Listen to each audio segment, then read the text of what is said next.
Assalamualaikum warahmatullahi wabarakatuh. Kami dari kelompok 1 ingin mempresentasikan hasil tugas kami dengan judul Aneka Surat Intern. Di sini kami beranggotakan Alia Yunita, Aryadi, Dias Fabrizio, Muhammad Ali Akram, Nurul Hotima, dan Sarah Cindy. Surat Undangan Dinas. Surat undangan dinas adalah surat yang berisi harapan agar pihak yang diundang berkenan menghadiri acara resmi yang diadakan oleh sebuah organisasi.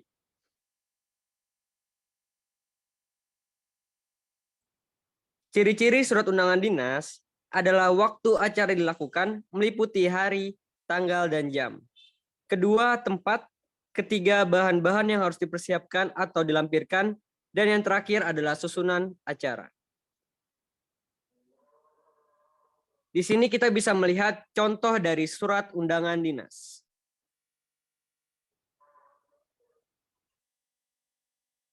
Dan di sini kita melihat ada dua jenis surat amplop. Yang pertama itu adalah jenis amplop sampul surat bisnis atau bisa disebut dengan komersial. Dan yang kedua adalah jenis lipatan surat.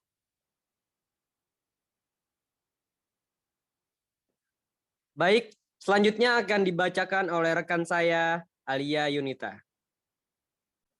Surat pengantar. Surat pengantar adalah surat yang dibuat untuk kalangan dalam organisasi. Surat-surat ini merupakan surat yang dapat dijadikan sebagai tanda bukti.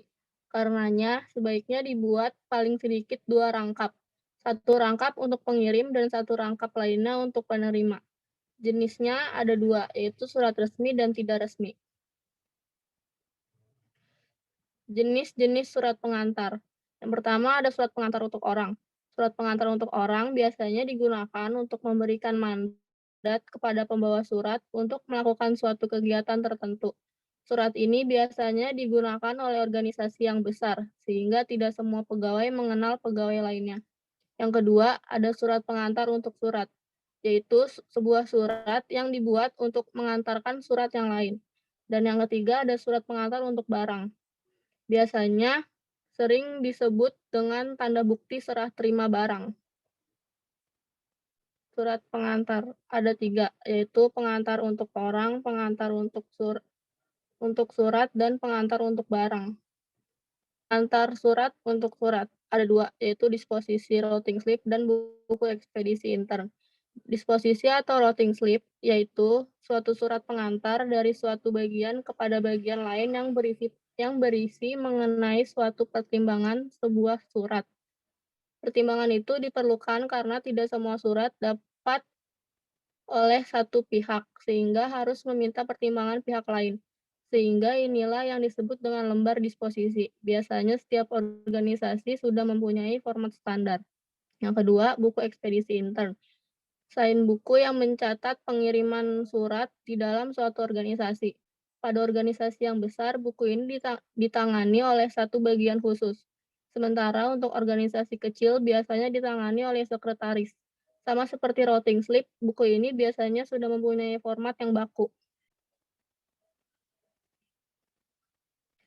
Struktur surat pengantar. Surat pengantar untuk orang. Yang pertama ada kepala surat, yang kedua nomor surat, yang ketiga tanggal surat, yang keempat alamat tujuan, kelima hal, selanjutnya salam pembuka, isi surat, salam penutup, nama penanda tangan, jabatan penanda tangan, lampiran, dan inisial. Sedangkan surat pengantar untuk barang, ada tanggal dan tempat barang diantarkan, nama dan spesifikasi, yaitu merek, jenis, warna, kemasan, dan sebagainya. Barang yang diserah terimakan. Terus ada jumlah, kondisi barang, nama orang, dan jabatan pihak-pihak yang bertanggung jawab. Berikut contoh surat pengantar untuk orang. Bentuknya yaitu setengah lurus atau semi block style. Berikut contoh surat pengantar untuk barang. Berikut contoh buku ekspedisi intern. dan contoh lembar disposisi. Bentuknya setengah lurus atau semi block style. Jenis amplop yang biasa digunakan yaitu sampul rekat silang tutup, dan jenis lipatan amplopnya yaitu accordion fold atau lipatan akordion.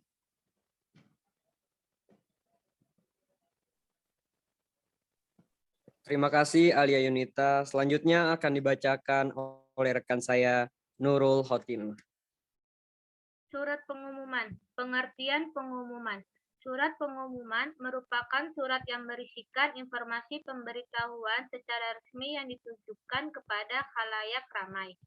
Ciri-ciri pengumuman. Pada isi dan cara penyampaiannya, isi pengumuman cenderung lebih terbuka atau boleh diketahui, sementara cara penyampaiannya, pengumuman biasanya ditempelkan di tempat-tempat yang mudah ditemui oleh pihak yang memerlukan informasi tersebut, seperti di papan pengumuman dan tempat-tempat strategis lainnya yang dianggap tepat. Pengumuman termasuk jenis surat resmi. Berikut contoh pengumuman termasuk bentuk surat lurus atau block style. Pengumuman biasanya memakai jenis lipatan surat accordion fold dan jenis amplop sampul rekat silang tutup. Selanjutnya surat edaran akan dibacakan oleh rekan saya Dias. Surat edaran. Pengertian surat edaran. Surat edaran adalah surat yang ditujukan kepada banyak orang. Surat edaran surat yang diberikan kepada banyak pihak, biasanya di atas 10 orang atau lebih dengan isi yang sama. Penggunaan media surat dikarenakan pertimbangan untuk memberikan penghargaan kepada penerimanya atau karena dipandang surat tersebut dirasa kurang etis bila dilihat oleh pihak lain. Jenis-jenis surat resmi. Contoh surat edaran. Bentuk surat resmi Indonesia. Jenis lipatan surat. Ada accordion fold, lipatan accordion. Jenis amplop, amplop rekat silang tutup. Terima kasih Dias Fabrizio atas penjelasannya. Selanjutnya akan dibacakan oleh Sarah Cindy. Nota dinas. Pengertian nota dinas. Nota dinas merupakan bagian dari persuratan yang tidak asing didengar serta sering digunakan dalam banyak instansi pemerintahan. Nota dinas sering digunakan oleh atasan untuk memberikan catatan kepada bawahan atau pegawai. Nota dinas